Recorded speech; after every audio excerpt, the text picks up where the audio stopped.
आदरणीय सभी मौलाना जी,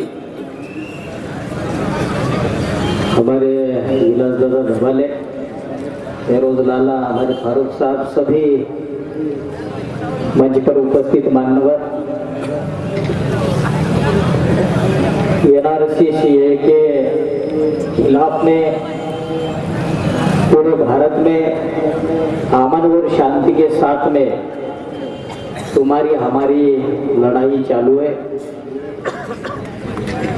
मोदी और अमित शाह तो डर गए हैं, कभी कभी कहते कि हम ये लागू नहीं करेंगे, बात ये करते हैं लेकिन आगे की चाल भी वो नहीं छोड़ते। इसके लिए हमें भी होशियारी से रहने की बहुत जरूरी है।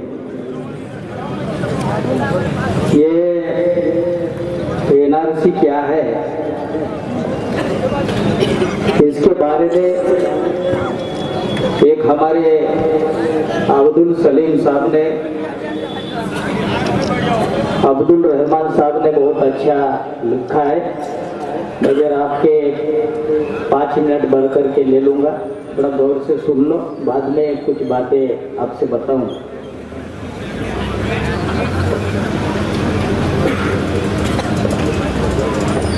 कि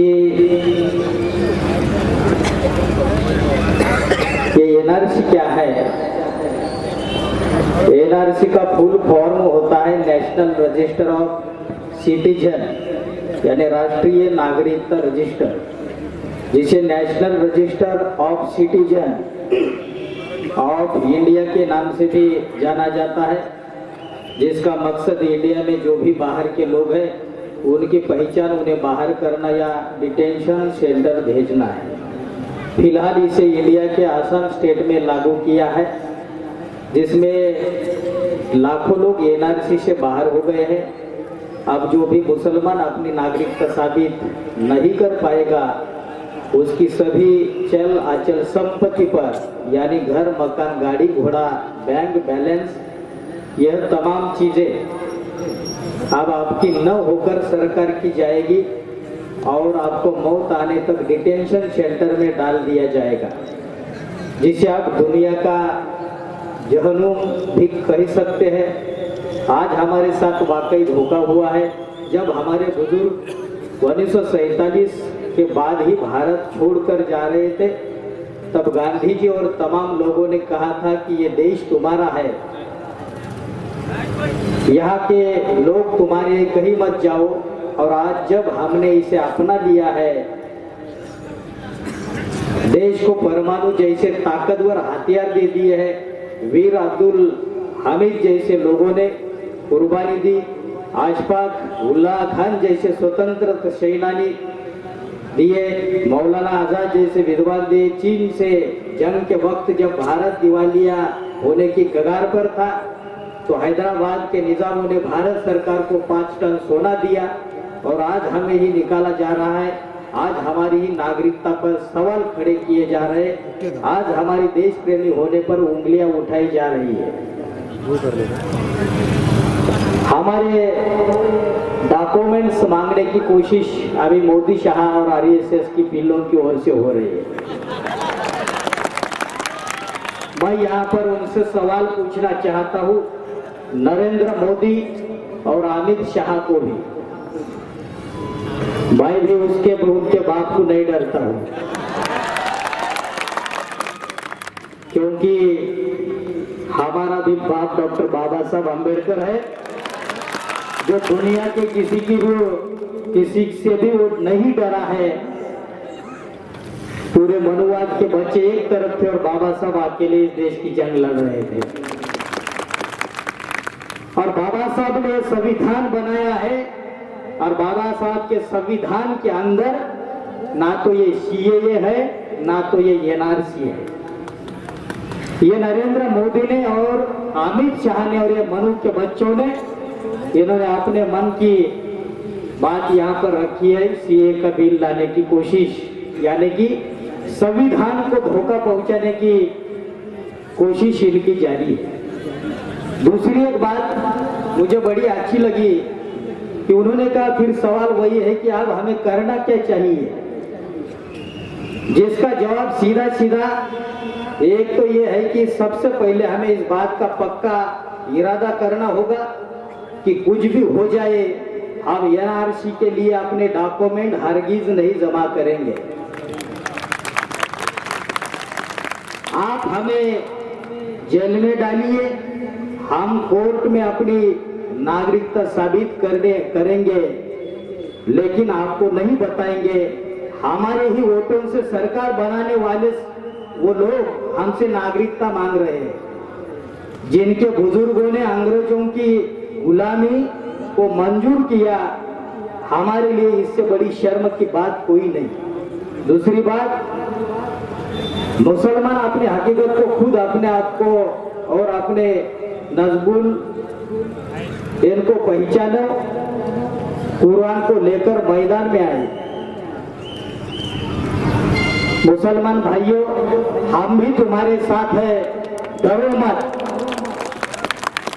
जहां जहां पर भी हम अमन और शांति चाहते हैं, ये एनआरसी और सीए का बिल लाने का एक मकसद ये है इनका, क्या भी हम देखते हैं इस देश की आर्थिक व्यवस्था बिगड़ चुकी है। रिजर्व बैंक की गंगा जली जिसे कहते, जब देश के ऊपर बहुत बड़ा संकट आता है तो इस गंगा जली को निकाल सकते हैं, मनी को पैसा निकाल सकते हैं। लेकिन इन्होंने आरएसएस की सेना खड़ी करने के लिए इन्होंने तकरीबन 25 लाख लोग इन्होंने आरएसएस के अभी खड़े कर दिए। इनके ऊपर ये खर्चा कर सकते हैं जिसका संविधान के अंदर इनका कोई रजिस्ट्रेशन नहीं हुआ है।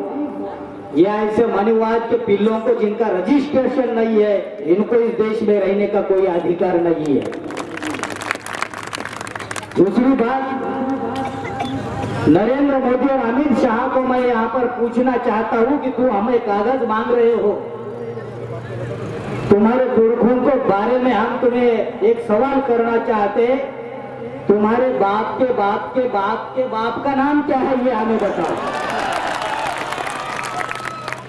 तो तू इस मुल्क का है या देश, ये भारत देश का है या किसी और देश का है, इसका भी हमें सबूत चाहिए। हमारे वोटों के ऊपर ये देश का प्रधानमंत्री बन चुका है, लेकिन इस चाय बेचने वालों को एक दिन हम भी चाय बेचने के लिए लगाएंगे। शांति के दामन पर क्रांति का दाग लगा दो, शांति के दामन पर क्रांति का दाग लगा दो। अगर मिटाना है तो, अगर मिटाना है अंधेरा तो चिराग जला दो। ये देश के देशवासियों, अगर खत्म कर जो बनाने जा रहे तुम्हें गुलामी की ओर, उसी मनोवाद के पिल्लों के विचारों को ही आग लगा दो। बाबा साहब ने एक बात कही थी, बाबा साहब ने कहा कि जुल्म करने वालों से जुल्म सहने वाला ज्यादा गुनाहगार होता है।